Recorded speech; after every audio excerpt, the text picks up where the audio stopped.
Hello friends, आज हम आपके लिए लेके आए हैं Lenovo X240 Core i5 4th generation का लैपटॉप है। ये as good as new condition, कोई स्क्रैच कोई डेंट आपको इसमें नहीं दिखेगा।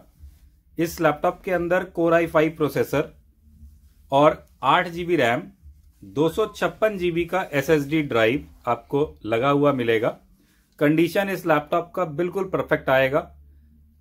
थिंकपैड सीरीज 12.5 इंच का स्क्रीन होता है, बहुत ही लाइट वेट लैपटॉप है ये। और 8 GB RAM 256 GB SSD install होने की वजह से इसका बहुत ही अच्छा स्पीड आता है।